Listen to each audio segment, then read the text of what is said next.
Humanity Matters.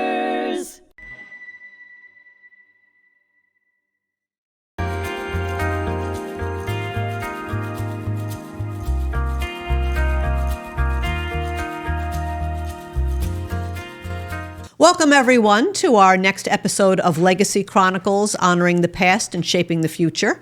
I'm Donna Rosenblum, your host and Director of Education here at the Holocaust Memorial and Tolerance Center.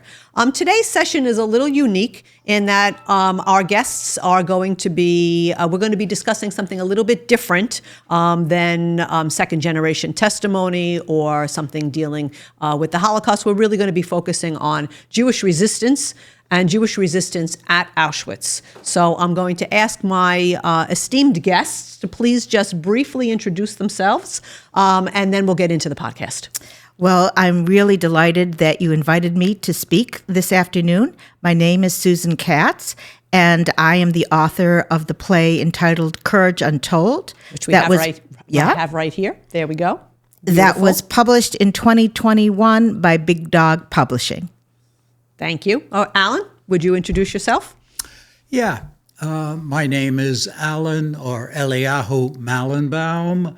I'm the founder and the president of the Rosa Robota Foundation, and I'm very pleased to be here and to be able to talk to everybody. Okay, so why don't we start with you, Allan? And you mentioned that you are the founder and the president of the Rosa Robota Foundation. Why don't you talk a little bit about the foundation, how it came to be, and who is Rosa that she got a foundation named after her?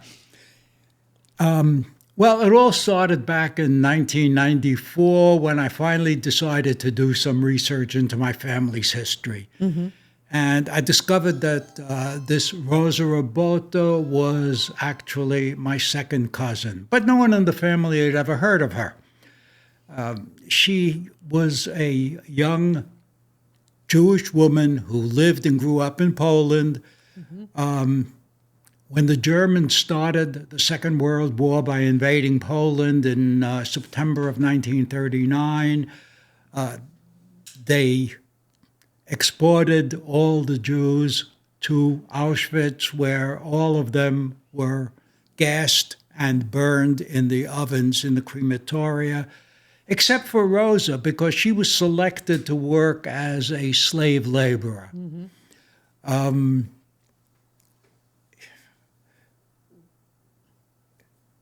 I have to tell you a little bit about how Auschwitz worked. Mm-hmm. The Germans didn't actually do this work, but they had a group of, they called it a special unit of male prisoners who removed the bodies from the gas chambers, fed them into the crematoria, burned them, removed the ashes, and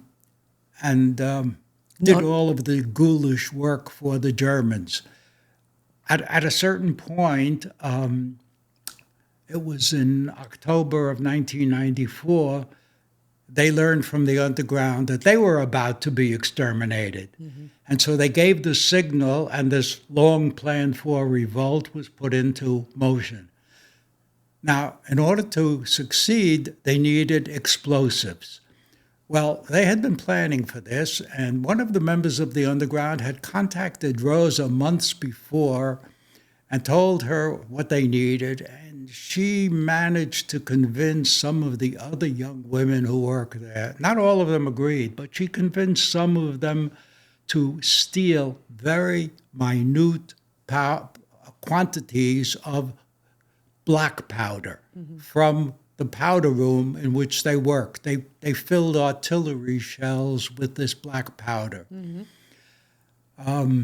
And they turned it over to Rosa, who turned it over to the underground. The underground eventually made a sort of grenades, explosive devices out of this black powder.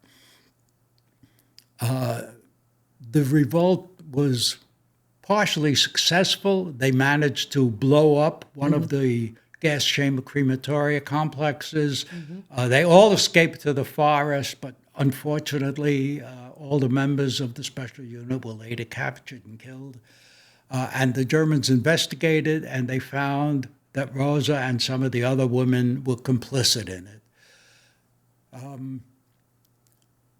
After torturing them for weeks in a manner that it's very difficult to imagine, the Germans hung Rosa and 3 of her companions just 10 days before they fled from Auschwitz, before the advancing Allied armies. Right. And all of this history was pretty much hidden. I eventually discovered all of it and named the foundation after her to preserve the memory of the 4 women, the 4 heroines of Auschwitz. Yeah. And that was beautifully, succinctly done, because we know that obviously this is a very complicated, and there's so many more details to the story, but it's a story that nobody knows about. When we talk about armed uprisings, we talk about resistance during the Holocaust. We talk about many aspects of resistance. There's armed resistance, there's spiritual and passive resistance, hiding, forged documents. There are so many layers of resistance, but most people are not aware that there were 4 high-powered gas chamber and crematoria in Auschwitz-Birkenau, and one of them was blown up by the Jews on October 7th, 1944.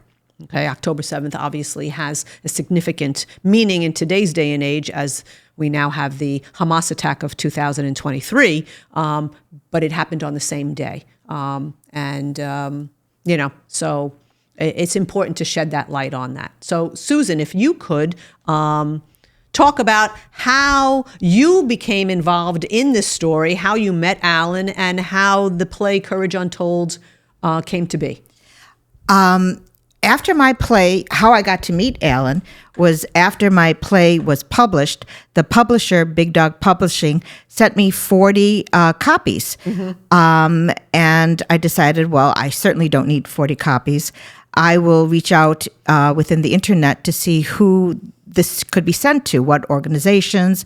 And there, lo and behold, for the first time, I did find the Rosa Robota Foundation. When I was doing my earlier research, I did not find any members of Rosa Robota's family. So at that time, I didn't know that Allan was a second cousin to Rosa. So I emailed him and I said I had written this play, Courage Untold, about the uprising at Auschwitz, focusing on the women's involvement in the uprising. I'd like to send you the play. He said, please do. And I said, I would also like to have your feedback. And I did send it to him. And a couple of weeks later, we were discussing the play and how he enjoyed, if I could use that word, the dramatic presentation of the story. And from then on, we became friends and colleagues of working together in wanting to disseminate Courage Untold more to a public audience.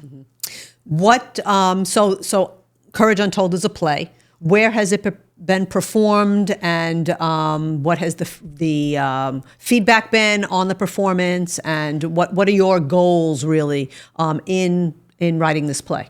Well, let me begin by saying that emotionally, it began when I was a young girl living in Oak Park, which is a middle-class Jewish neighborhood, suburb of Detroit.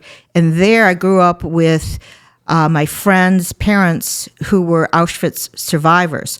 One day I asked my friend Elaine why her parents had tattooed numbers on their arms. And she explained to me that they received this number when they became prisoners in Auschwitz.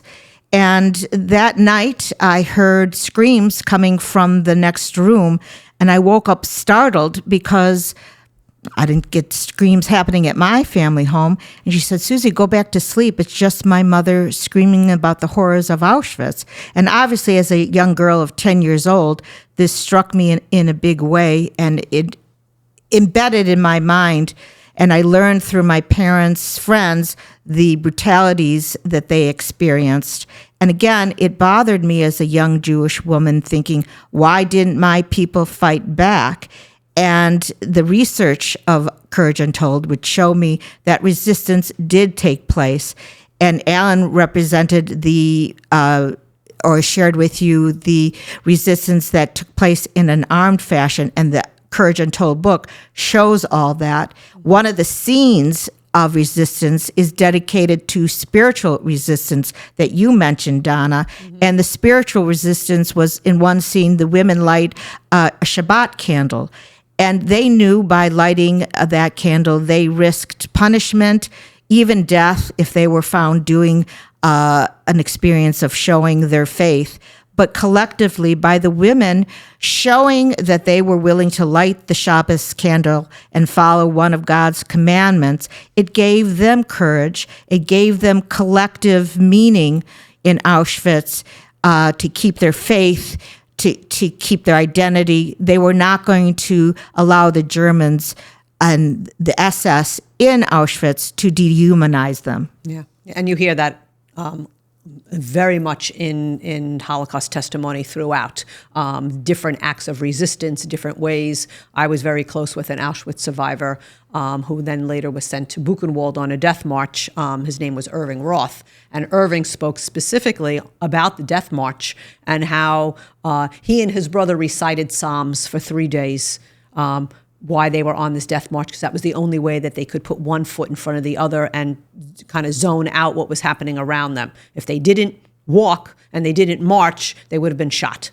So those blessings and that spirituality kept them going. Kept them going. Yes. And of course, he does survive and is liberated by the Americans on April 11th, 1945. But, these are all acts of resistance. Absolutely. And sometimes, we need to understand that and see how resistance is involved in many ways. And there are many aspects of resistance. In my young thinking, I was totally incorrect. Like you said, there was resistance coming about and being shown a lot. Yeah, sure. And as Allan mentioned, this was the only uprising that occurred in Auschwitz on October 7th, 1944. The exact experience or inspiration came to write the play because I had a very long history of theater involvement, both through growing up all my life and into college. And I had this theater background. And when my husband and I took a trip to Wisconsin, visiting friends, there was a book on our coffee table entitled The Auschwitz Album. And in that book, that was the first time I read the paragraph about Rosa and the other women involved in smuggling explosive materials. And I had to learn more about it. In 1984, there was no information there that I could find about Rosa and her fellow conspirators about the gun smuggling, or I'm sorry, the gunpowder smuggling. At that time, I lived in Chicago. Skokie was the largest Jewish population of survivors, and I asked the Holocaust Museum of Illinois to help me out to find people connected to Rosa and the other women. And she said, let me introduce you to many of the Auschwitz survivors. And dozens I interviewed, but no one knew Rosa until finally I met one survivor in Skokie, Illinois, said, I have a close contact, the famous Eric Kulka. You probably know Eric Kulka and read some of his books. Susan, I'll give you information to talk to him and see if he knows information. Sure enough, we have an intense back and forth correspondence, and he invited me to Israel, and he would set up an interview with Noah Zablovich. Noah Zablovich was the last person. He was part of the Jewish underground. He was the one that approached Rosa to help in the underground and help with the participation of organizing the smuggling. He was the last one to see Rosa alive in her cell. And he was so moved because she was obviously badly tortured. And even through this torture, Rosa did not give up any names of the underground. And he knew that because of her courage, her strength, he was going to be saved, and so were the others. It was one of the most dynamic interviews I had in gathering my information about the play. Several times we had to stop because he was so moved to tears, and because he was so emotional, I couldn't help but also getting so emotional. And even though he was retelling the story to me 40 years later, it left such an impact with him that he could now live his life, raise his family in Israel because of Rosa. And the other important interview that I had was with Hanka. I learned in Israel that Hanka was alive. She was the sister to Astuja Weisblum, who was also one of the women that was hanged. This was Hanka's older sister by 4 years. Mm-hmm. And once I learned that Hanka, who is now Anne Hellman, living in Ottawa, Canada, I contacted her, and she agreed to sit with me and talk with me, but said, "What is your background?" And I said, "I have a theater background. I think this would be a great play to dramatize." The next week, when we came back from Israel, my husband and I, Richard, we were off to Ottawa, Canada, where I sat with her for a week, and she shared her story. I asked her questions, and she repeatedly said, "All around me, I was seeing death, destruction, and disease. I didn't know how long I was going to live, but I knew, again, I wanted my life to have some meaning, and that's why we got involved with the underground and with the sabotage." Right. What a privilege to It was. I felt to be able to get to talk to these people and learn their story, and and I feel that way about all survivors. It's a privilege to speak to them and to hear them give their testimony, and to I feel very grateful that I get to keep that story alive. Absolutely. Here at HMTC with our school programs. It's I don't know how that can't be seen as enriching your life. Absolutely. At one point, Anna Hellman, in my play, the character Hanka, she says to me, "Susan, you're a young Jewish woman." At that time, I was 28. And she said, "Why would you be so interested in knowing about Auschwitz? Did you have family members killed there?" And I looked her in the eye and said, "No, I had no family members killed there." And she was amazed that I had this interest. The truth would be, for me, I would not know the truth until 17 or 18 years later, when a cousin of mine, a second cousin of mine, Sam Katz, sent me the genealogy book of the Katz family. And there I saw in black and white how many of my family members had also perished at Auschwitz. Mm-hmm. And at 45, I stopped counting because I was just too emotionally disturbed. This was kept as a family secret from us. Mm-hmm. We never knew the truth in our connection. Mm-hmm. And so, whereas I literally lied to Hanka at the time, I did not know the truth of my own family story. Yeah, amazing. Okay, so let's talk a little bit. Well, first, I actually wanted to ask you the title "Courage Untold." Well, where'd that come from? Yes, and that's a great question. Because it was not well known when I started the research. And the truth is, it's still not well known, though it is coming out more and more. Hanka did write Anne Hellman now, did write her own memoirs of Never Far Away. In 2002, the Tolerance Center, the Simon Wiesenthal Tolerance Center, awarded Anne Hellman the Medal of Valor for her work and involvement in the underground. Mm-hmm. And that by her involvement in the underground and procuring the explosive materials, she was able to save thousands of Jewish lives. By that one crematorium being destroyed, it seems so hard to say, but that slowed down the death factory mm-hmm. in such a way that really produced their inability to kill more people on a daily basis. Right. And of course, you have to say, we talk about the Allies bombing Auschwitz, the railroad, had they bombed the railroad tracks to Auschwitz in the summer of 1944, think of all the Hungarians who would not have been sent to Auschwitz because they would not have, there's so many of those things that we talk about, the what ifs, and, and we don't have answers. Right. So, and of course the Allies did know about it. Of course. Yeah. Yeah.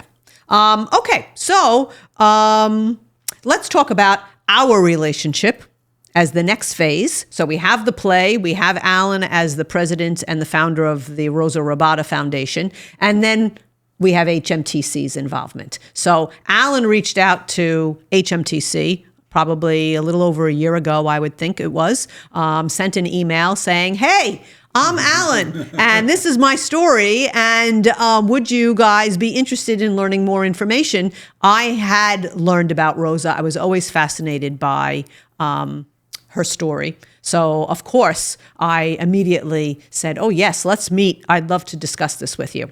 And then he brought you into the conversation, Susan. Right. And we kind of brainstormed together, well, how can we get this story out there? And I kind of, with you, came up with the idea that we should put together an educational packet for high school students, specifically advanced placement global students. So these are 10th graders who study advanced placement history, and they take their AP exam usually around like May 16th, May 15th. And then they're still in school for another 5 weeks, of which they really don't have very much to do because they've covered their curriculum. And I said, well, isn't this a great time for them to learn about Courage Untold and do a research project where they learn about Jewish resistance? So we have been working the last few months on putting together an educational packet, which we have here with materials that we are going to launch in the next probably 2 weeks from now, 3 weeks from now. We're going to reach out to teachers of AP Global, and we're going to tell them that we have this wonderful resource guide. We have the play, we have a teacher's guide, we have lesson plans, we have narratives on our ladies involved, we have an online bibliography, we have a printed bibliography, we have all sorts of extension activities, and we want the teachers to utilize this material. So that is the next phase of our collaboration and partnership. Donna, if a teacher is interested in getting this, how do they go about contacting you? How do they get it? All right. So the plan at this moment in time is I'm going to be emailing all the social studies chairs. The second week of September, I want them to go get back to school, get themselves settled.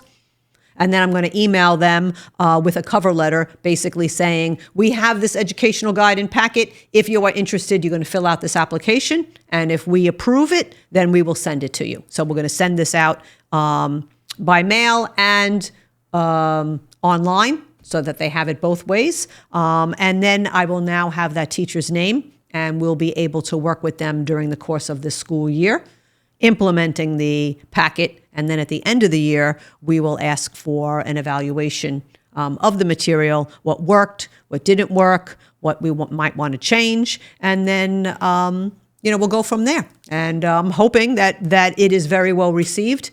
If anything, maybe within the first month, we have 50 takers, and we have to tell everybody else you're on the wait list, right?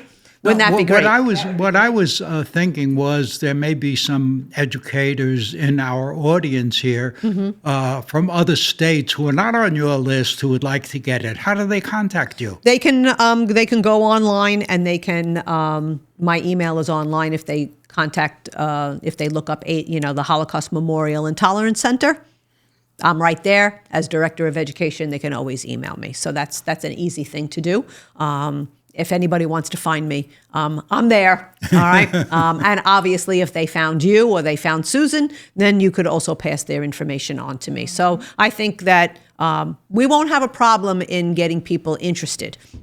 I'm actually hoping that we're going to have so much interest, we're not going to be able to fill the need. And we'll have to put people on a wait list and go from there because, that would be nice. What's exciting is that the state of New York is one of those states that has law that mandates the study of Holocaust literature and the whole reason why the Holocaust came about.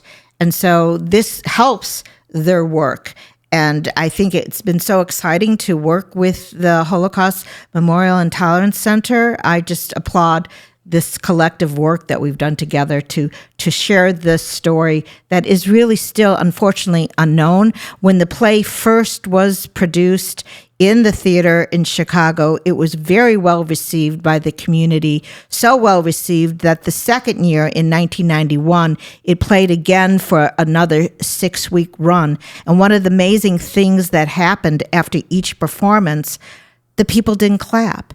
And then I found out, Susan, they were so moved by this play, they thought they just couldn't put it together to clap because it so moved them. So I know when they read about this play, they read the story of Rosa and the other women involved, they will be very moved by their courage. Yeah. I can't imagine that they wouldn't be. I mean, but so we're gonna take it and we're going to get it out there, and this is probably just going to be step one.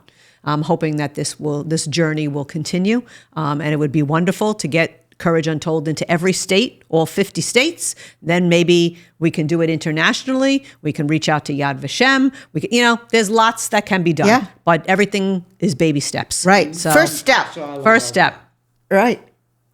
Exactly. Excellent. So I want to thank the two of you for coming to HMTC and being part of our podcast. I want to thank our audience, and I want to encourage everyone to like, share, and subscribe. And if you have any questions or want to learn more about our Courage Untold curriculum, please contact me here at HMTC, Donna Rosenblum, and be happy to help. Thank you again. Thank you for having us. No problem.